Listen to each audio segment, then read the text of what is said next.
Classroom Live, sponsored by Chandragupta Academy, top floor, Rama Govind Palace, Rewa. नमस्कार, Vindhya times में आपका स्वागत है और आपके साथ में आशुतोष तिवारी हाजिर है प्रदेश की 4 बड़ी खबरों के साथ। पहली खबर की बात कर लेते हैं। बॉलीवुड के खिलाड़ी के ऊपर बड़ी कार्यवाही हो सकती है। यह कार्यवाही क्यों होगी? यातायात के नियमों का उल्लंघन करने पर यह कार्यवाही होगी। अब बॉलीवुड का खिलाड़ी कौन है? तो बॉलीवुड का खिलाड़ी यानी अक्षय कुमार के ऊपर यह कार्यवाही की बात और खबर हम आपको सुना रहे हैं। खिलाड़ी अक्षय कुमार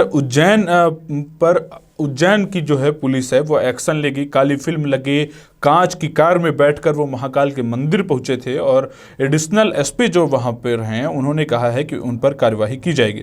फिल्म स्टार अक्षय कुमार आज सुबह 10:20 पर उज्जैन के महाकाल मंदिर पहुंचे थे। मंदिर में सफेद रंग ऑडी कार में बैठकर मंदिर पहुंचे और कार के सभी कांच पर काले रंग की फिल्म चढ़ी हुई थी। ये जो फिल्म चढ़ी हुई थी इसको लेकर अब पुलिस जो है वो यह बयान दे रही है कि अब उन पर कार्यवाही की जाएगी। यानी ये साफ है कि बॉलीवुड के खिलाड़ी पर पुलिस कार्यवाही करेगी।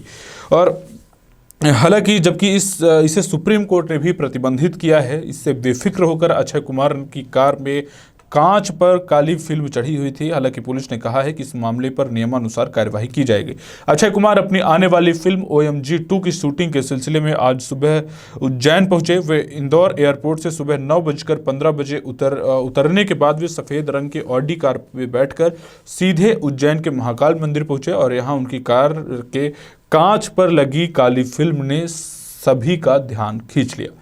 तो ये जो बॉलीवुड के खिलाड़ी से जुड़ी हुई खबर है। मध्य प्रदेश के उज्जैन में वो दर्शन करने के लिए आए और वहाँ पर उनके जो कार में काली रंग की फिल्म चढ़ी हुई थी इसको लेकर जो है आपत्ति जताई गई और पुलिस ने कहा है कि वह कार्यवाही करेगी। प्रदेश में अब राजनीति जिस तरह से चल रही है उस पर भी बात करना बेहद जरूरी है। जो हमारी दूसरी खबर है वो रैगांव से जुड़ी हुई खबर है। रैगांव में कमलनाथ का जो है उन्होंने टारगेट किया है और शिवराज सरकार को उन्होंने घेरों में लेते हुए कहा है कि जो शिवराज सरकार की रैली में और कार्यक्रम में जो भीड़ लाई जाती है वह सरकारी भीड़ होती है। सरकार के इंतजामों से, वो पूरी मशीनरी, वो पूरे तंत्र के इंतजामों से वो भीड़ जुटाई जाती है। शिवराज के सभा में जो भीड़ लाई हुई होती है वह सभा में यह पूर्व मुख्यमंत्री जो है कमलनाथ ने यह आरोप लगाया है कि शिवराज सरकार में लाई हुई सरकारी भीड़ होती है, इसलिए हमारी इस सभा में आई हुई भीड़ है। जब मैं सीएम था तब भी भीड़ लाई जाती थी। मुझे पता है कि शिवराज से कहता हूं कि 35 साल रैगांव ने आपका साथ दिया है। भाजपा 35 साल का और 17 साल का हिसाब रैगांव को दे दीजिए। बरगी का पानी नहीं आया और 17 साल के आप घोषणाएं करते हैं। माफ़ी तो मांग लेते, लेकिन आपको बता दूं कि चुनाव हो जाएगा लेकिन पानी नहीं आएगा। शिवराज मुझसे हिसाब मांगते हैं जो मैं देने के लिए तैयार हूं, लेकिन वो भी जवाब दें कि बरगी का पानी इसलिए नहीं आया क्योंकि भ्रष्टाचार था और ठेकेदारों के साथ साठगांठ थी।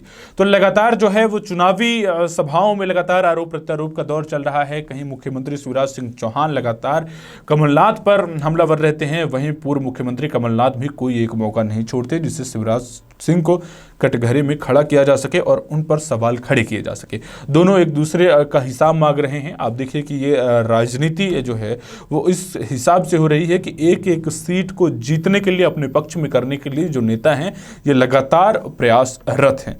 अब बात करते हैं तीसरी बड़ी खबर की जो रीवा से है। रीवा के सैनिक स्कूल से है। प्रदेश का एकमात्र जो सैनिक स्कूल है वो रीवा में है। आप सभी जानते हैं सैनिक स्कूल में एडमिशन को लेकर प्रक्रिया अब शुरू की जा रही है। 6वीं क्लास के लिए उम्र 10 साल से ज़्यादा और 12 से कम होना जरूरी है। 26 अक्टूबर तक ये फॉर्म भरे जाएंगे। सैनिक स्कूल रीवा में कक्षा 6वीं से प्रवेश के लिए ऑनलाइन आवेदन भरे जाने लगे हैं। इच्छुक छात्र 26 अक्टूबर 2021 तक ऑनलाइन फॉर्म भर सकते हैं।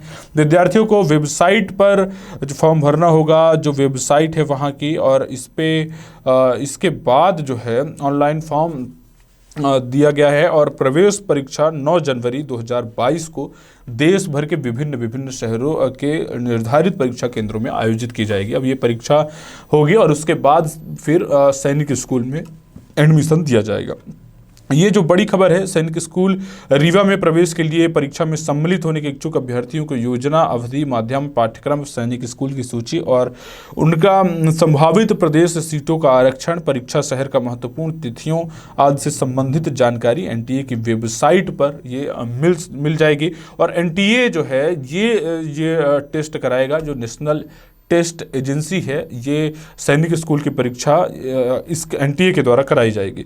अब बात करते हैं चौथी बड़ी और अहम खबर की। मुख्यमंत्री शिवराज सिंह चौहान अब किसानों के लिए मेहरबान हो गए हैं और किसानों को आज उन्होंने एक ही क्लिक में 1540 करोड़ रुपए ट्रांसफर किए हैं। 77 लाख किसानों को ये फायदा पहुंचाया गया है। मुख्यमंत्री शिवराज सिंह चौहान ने किसानों को आश्वस्त किया है कि देश किसानों का ऋणी है, किसान हमारे अन्नदाता है और भाग्य विधाता है। उन्होंने कहा है कि किसानों को बिजली की कमी नहीं होने दी जाएगी। हम बिजली के कई विकल्प पर काम कर रहे हैं, ऐसा मुख्यमंत्री शिवराज सिंह चौहान ने आश्वासन दिया है किसानों को, प्रदेश के किसानों को। मध्य प्रदेश के मुख्यमंत्री शिवराज सिंह चौहान ने शनिवार को कहा कि देश के किसान, देश जो है वो किसानों का ऋणी है और किसान अन्नदाता और भाग्य विधाता भी है। ऐसे शब्दों का इस्तेमाल जो है मुख्यमंत्री शिवराज सिंह चौहान के द्वारा किसानों की प्रशंसा में कहे गए हैं। उन्होंने 1540 करोड़ रुपए किसानों के खाते में ट्रांसफर किए हैं। मुख्यमंत्री शिवराज सिंह चौहान ने कहा है कि किसान चाहे अपने खेत में भी सोलर पैनल लगा सकते हैं, इससे वह खुद के लिए और दूसरों के लिए भी बिजली बना सकते हैं। किसान खुद बिजली बनाएं और औरों को भी दें।